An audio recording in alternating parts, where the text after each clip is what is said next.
Hello friends, तो चलिए आज नेक्स्ट लेक्चर करते हैं किसका, एटॉमिक स्ट्रक्चर का। पिछले लेक्चर में हम कुछ सीखे थे क्वांटम नंबर से रिलेटेड। ठीक है कि क्वांटम नंबर क्या होता है, क्वांटम नंबर मेरा क्या होता है, क्वांटम नंबर कितने होते हैं, कौन कौन होते हैं। ठीक है फ्रेंड्स, तो अगर ये वीडियो आप नहीं देखे हैं तो ठीक है डिस्क्रिप्शन में हम लिंक डाल देंगे, उसको आप देख लीजिएगा। ठीक है फ्रेंड, तो चलिए इस लेक्चर को शुरू करते हैं। लेक्चर को शुरू करने से पहले आज 5 सितंबर है फ्रेंड्स, तो मेरे तरफ से सारे टीचर्स को हैप्पी टीचर्स डे। तो चलिए अब लेक्चर शुरू करते हैं। तो देखिए फर्स्ट क्वेश्चन क्या है मेरा, the correct set of 4 quantum number for the valence electron of rubidium atom. ठीक है, क्या बताना है हमको, चारों क्वांटम नंबर बताना है। ठीक है, valence electron of rubidium atom का। अब देखिए एक अच्छा चीज क्या कर दिया आपको, एटॉमिक नंबर दे दिया है। ठीक है, बहुत सारा क्वेश्चन में नहीं रहता फ्रेंड्स, ये मत सोचिएगा कि दे दिया तो सब में दे देता है, आपको याद रखना पड़ेगा। ठीक है, तो चलिए पहले सबसे पहले इसका हम क्या लिखते हैं, इलेक्ट्रॉनिक कन्फिगरेशन। इलेक्ट्रॉनिक कन्फिगरेशन लिखेंगे तभी हमको पता चलेगा।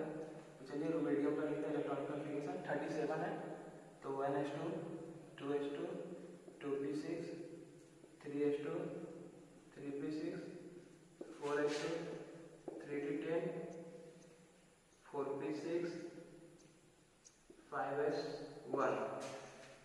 ठीक है, 5s1 तक ही जाएगा क्योंकि हमको 37 लेना है। ठीक है, तो देखिए कौन सा लीजिए, 6 2 8 2 10 10 हो गया, और यहाँ पर 6 2 8 2 10 10 20 हो गया, और 10 30 और 6 36 और 1 37 37 आ गया।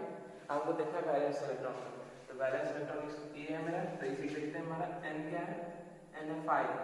ठीक है, अगर आप मेरा पिछला वीडियो नहीं देखेंगे तो ये आपको उतना अच्छे से नहीं समझ में आएगा फ्रेंड्स कि n मेरा 5 कैसे आ रहा है या फिर n क्या है मेरा।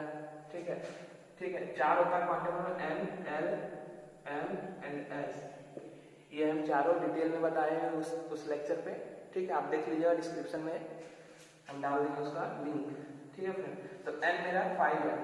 अब l देखते हैं, l क्या है मेरा 0, s का l 0 होता है। ठीक है, अब l 0 m निकालते हैं। ठीक है, तो m भी s का मेरा 0 होता है।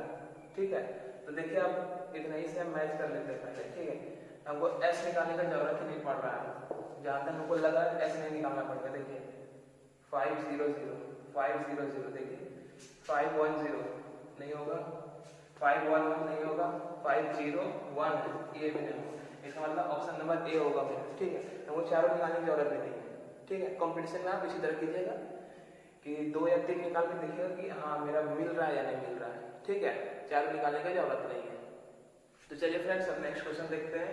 नेक्स्ट क्वेश्चन क्या है मेरा, ये भी मेरे क्वांटम नंबर से ही है। ठीक है, the electron identify bye quantum number n and l। हमको n और l दिया हुआ है। ठीक है, हमको बताना है, क्या बताना है, नंबर ऑफ इलेक्ट्रॉन कितना, या फिर increasing order of their energy के बेसिस पे हमको अरेंज करना है। ठीक है, क्या करना है, can be placed in order of increasing energy. ठीक है, मतलब इंक्रीजिंग एनर्जी में हमको इसको अरेंज करना है, जो चारों दिया हुआ है कि कौन सा बड़ा है कौन सा छोटा है। ठीक है, तो चलिए करते हैं। इसको कैसे करते हैं, इसका एक फॉर्मूला होता है क्या मेरा, देखिए energy is equal to n plus l। इसका मतलब n प्लस l जोड़ के जिसमें सबसे ज्यादा आएगा उसके एनर्जी सबसे ज्यादा होगा। ठीक है, क्या बोले हम, n प्लस l जोड़ के इसका वैल्यू सबसे ज्यादा होगा तो उसका एनर्जी सबसे ज्यादा होगा। ठीक है फ्रेंड, तो देखिए चलिए करते हैं। ठीक है, इसको याद रखिए क्या करना रहता है एनर्जी में, n प्लस l, इसको हम लोग बोलते हैं n प्लस l रूल। ठीक है, तो चलिए इसको जोड़ते हैं, तो ये क्या आएगा मेरा 5, ये आएगा मेरा 4, और इसका ये आएगा मेरा 5, और ये आएगा 4। ठीक है, तो देखिए ये 4 और 1 5 आ रहा है, यहाँ पे भी 5, दोनों सेम आ रहा है, तो आप कंफ्यूज हो रहे होंगे कि फिर दोनों सेम आ गए। तो इस पे देखते हैं कि हाईएस्ट वैल्यू किसका है, n का, उसका एनर्जी सबसे ज्यादा होगा। तो देखिए ये दोनों में से हाईएस्ट वैल्यू n का मेरा इसका है, तो इसका वैल्यू सबसे ज्यादा होगा। ठीक है, ये तो बाद में देखेंगे। ठीक है, तो इसका मतलब ए ऑप्शन मेरा सबसे बड़ा होगा, उसके बाद मेरा सी होगा, उसके बाद मेरा ये सब दोनों में फिर देखिए दोनों फिर सेम आ गए 4 4, तो n का वैल्यू 3 है और n का वैल्यू 4 है, तो देखेंगे n का वैल्यू जिसका सबसे बड़ा होगा उसको सबसे पहले लेंगे। तो देखिए n इक्वल टू 4 है, n इक्वल टू 3 है, इसमें मेरा B बड़ा होगा, उसके बाद फिर मेरा D होगा। तो देखते हैं इस कर्व में मेरा कौन सा ऑप्शन है। तो देखिए A C B D। तो देखिए इसमें देखिए B में A C B D, तो देखिए ऑप्शन नंबर मेरा B हो जाएगा। ठीक है फ्रेंड्स, कैसे हुआ आप समझे ना कि N प्लस L देखेंगे, ठीक है, लेकिन अगर उसमें भी दोनों सेम आ गया, N प्लस L में भी दोनों अगर सेम आ गया मेरा, तो फिर N का वैल्यू देखेंगे सबसे हाईएस्ट किसमें है। अगर सबसे हाईएस्ट जो रहेगा उसका एनर्जी सबसे ज्यादा होगा। ठीक है फ्रेंड्स, तो चलिए फ्रेंड्स अब नेक्स्ट क्वेश्चन करते हैं, क्वेश्चन नंबर 3। तो देखिए क्वेश्चन नंबर 3 क्या बोल रहा है आपको, the total number of orbital in a cell. ठीक है, total number of orbital in a cell with principal quantum number n। Principal quantum number किससे हम डिनोट करते हैं, n से। इज मेरा प्रिंसिपल क्वांटम नंबर क्या होगा, ठीक है, the total number of orbital. तो देखिए ये फॉर्मूला बेस्ड क्वेश्चन है, ठीक है, इसको ज्यादा इतनी नहीं करने जा रहा था, इसका आंसर हो जाएगा मेरा सी। ठीक है, इसका कोई उतना एक्सप्लेनेशन नहीं है, इसको आप डायरेक्ट याद रखिएगा जब इस तरह का क्वेश्चन आएगा। ठीक है, ऑर्बिटल और प्रिंसिपल क्वांटम नंबर से रिलेटेड तो n स्क्वायर क्या है, the total number of orbital. ठीक है, तो देखिए fourth question number 4, the correct set of quantum number. हमको क्या बताना, correct set of quantum number किसके लिए, अनपेयर्ड इलेक्ट्रॉन ऑफ क्लोरीन के लिए। देखिए the correct set of quantum number for the unpaired electron of chlorine atom. ठीक है, किसके लिए बताना है, क्लोरीन का। तो इसके लिए हमको सबसे पहले क्या लिखना पड़ेगा, इलेक्ट्रॉनिक कॉन्फ़िगरेशन, और उससे पहले हमको क्या जानना पड़ेगा कि क्लोरीन का एटॉमिक नंबर कितना होता है। ठीक है, तो क्लोरीन का एटॉमिक नंबर 17 होता है। तो इसका इलेक्ट्रॉनिक कॉन्फ़िगरेशन लिखिए 1s2 2s2 2p6 3s2 3p6, कितना हो गया मेरा 6 14 16, सॉरी यहाँ 5 होगा। ठीक है, अब आ गया मेरे 17 हो गया। देखिए 6 और 2 8 और 2 10 और 5 15 और 2 17 हो गया, 17 हो गया ना। तो हमको क्या देखना है इसको, देखिए ये सब पेयर में, इसका S के लिए एक बॉक्स होता है तो पेयर है, सब पेयर है। B के लिए 3 बॉक्स होता है, 1 2 3 4 5 6, यहाँ 6 है। S के लिए फिर एक ही होता है, P के लिए 3 होता है, 1 2 3 4 5। देखिए ये अनपेयर्ड है, सबको अनपेयर्ड के लिए बताना था। ठीक है, अब इतना करके नहीं देखिएगा, आपको हम समझाने के लिए कर रहे हैं। ठीक है, क्योंकि आपको खुद ब खुद समझ में आएगा क्या कि इधर सब पेयर ही रहेगा, तभी मेरा मतलब जब बॉक्स फिल होगा तभी ना अगला बॉक्स में इलेक्ट्रॉन जाएगा, इसका मतलब सब पेयर ही रहेगा। शुरू में हम सिर्फ करके दिखाए, ठीक है ना। तो देखिए इसके लिए हमको देखना है क्या, क्वांटम नंबर हमको निकालना है। ठीक है, तो देखिए n मेरा क्या हो जाएगा, n मेरा 3 हो जाएगा।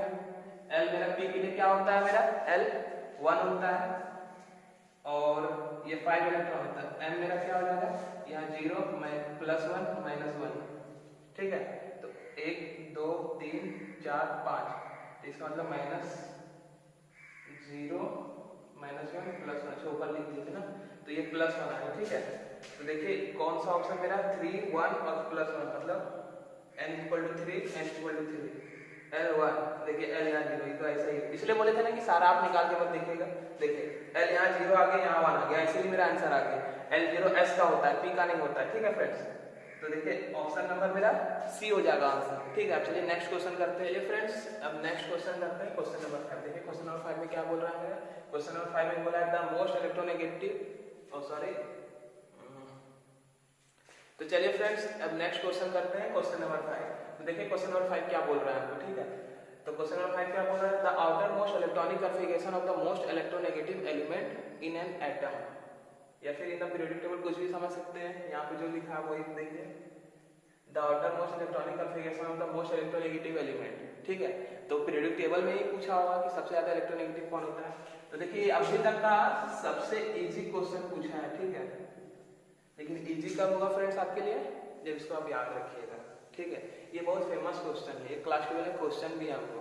ठीक है, कि क्लोरीन फ्लोरीन ब्रोमीन आयोडीन, इसको अरेंज कीजिए आप इंक्रीजिंग ऑर्डर में, डिक्रीजिंग ऑर्डर में, आयोनाइजेशन एंथैल्पी में। ठीक है फ्रेंड, ये आता है C.B.S.E में क्वेश्चन। ठीक है, ये तो इसको आप याद रखिए, कौन सा होता है सबसे मोस्ट इलेक्ट्रोनेगेटिव एलिमेंट, फ्लोरीन। ठीक है, फ्लोरीन। ठीक है फ्रेंड, तो इसका आउटर मोस्ट इलेक्ट्रॉनिक कॉन्फ़िगरेशन पूछा है, ओवरऑल इलेक्ट्रॉनिक कॉन्फ़िगरेशन नहीं पूछा फ्रेंड्स। ओवरऑल पूछा तो होता मेरा 1s2 2s2 2p5, तो मेरा आउटर मोस्ट पूछा है। ठीक है, तो मतलब इसका मतलब ये नहीं पूछा है, आउटर मोस्ट पूछा है। तो यहाँ देखिए ये n के टर्म में, इसको भी n के टर्म में लिख लेते हैं, NH2 NP5 कौन सा है, NH2 NP3 NH2 NP4 NH2 NP5। देखिए ये मेरा C हो जाएगा। इजी था ना, क्या था, 2 मिनट भी नहीं लगेगा इसमें, 2 मिनट 30 सेकंड भी नहीं लगेगा आपको समझाने में जो टाइम लगा, नहीं तो ये देख के ही मारने की चीज है। ठीक है, 2 और 5 7। ठीक है, अब देखिए यहाँ पे, अब नेक्स्ट क्वेश्चन क्या है, ये थोड़ा अल्टर क्वेश्चन आ गया। ठीक है, in an atom the total number of electron having quantum number. ठीक है, हमको क्वांटम नंबर दे दिया, पूछ रहा है कि टोटल नंबर ऑफ इलेक्ट्रॉन कितना हो। तो देखिए क्वांटम नंबर के बेसिस पे हमको बताना है, n = 4 दिया हुआ है और l मेरा 1 दिया हुआ है। ठीक है, l अगर 1 है तो क्या होता है मेरा p। ठीक है, तो p में क्या क्या होता है मेरा 0 1 2 3।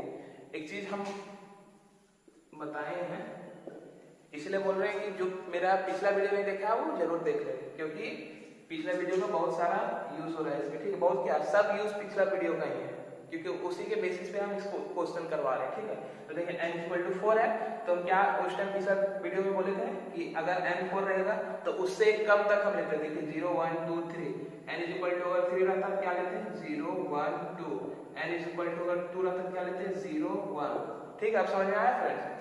तो n = 4 के लिए हम क्या लिए हैं 0 1 2 3। तो 0 क्या होता है s, और s में कितना बॉक्स होता है 1, और ये 1 के लिए कितना बॉक्स होगा 3, 2 के लिए कितना बॉक्स होगा 5, 1 2 3 1 2 3 4 5, और ये p के लिए 3 है, तो 3 के लिए क्या होगा 7 बॉक्स, 1 2 3 4 5 7, 1 2 3 4 5 6 7। ठीक है, यहाँ 0 यहाँ 0 यहाँ -1 +1 0 -1 -2 +1 +2। ठीक है, 0 +1 +2 +3 -1 -2 -3। ठीक है, इसको पहले लिख लेंगे। अब क्या बोला आपको, अब m दिया हुआ है, m किस में है, लेकिन मेरा m जो है वो मॉड के अंदर है, लेकिन m जब मॉड से बाहर आएगा तो यहाँ पे +-1 आ जाएगा। प्लस माइनस मतलब हमको दोनों इलेक्ट्रॉन लेना पड़ेगा। ठीक है, दोनों इलेक्ट्रॉन मतलब ये प्लस साइन दिखाता है, ये नेगेटिव साइन दिखाता है। ठीक है फ्रेंड्स, तो चलिए अब देखते हैं टोटल नंबर ऑफ इलेक्ट्रॉन क्या होता है। हमको प्लस माइनस के लिए देखना है, तो इसको नहीं लेंगे हम, इस पे एक इलेक्ट्रॉन फिल करेंगे, इसको करेंगे, इसको नहीं लेंगे, फिर इसमें फिल करेंगे, इसको नहीं लेंगे, इसको नहीं लेंगे, इसको नहीं लेंगे, इसको एक फिल करेंगे। ठीक है फ्रेंड्स, अब देखिए इसमें इसको लेंगे, इसको नहीं लेंगे, इसको नहीं लेंगे, इसको नहीं लेंगे, इसको नहीं लेंगे, इसको लेंगे, इसको नहीं लेंगे। ठीक है फ्रेंड्स, तो अब देखते हैं टोटल नंबर ऑफ इलेक्ट्रॉन मेरा कितना आ रहा है। ठीक है, इसी बेसिस पे टोटल नंबर ऑफ इलेक्ट्रॉन बताना। तो देखिए 1 2 3 4 5 6, तो टोटल नंबर ऑफ इलेक्ट्रॉन कितना आ गया मेरा 6। तो ये मेरा आंसर हो गया क्या, कि कितना इलेक्ट्रॉन है मेरा, टोटल नंबर 6 इलेक्ट्रॉन। ठीक है फ्रेंड्स।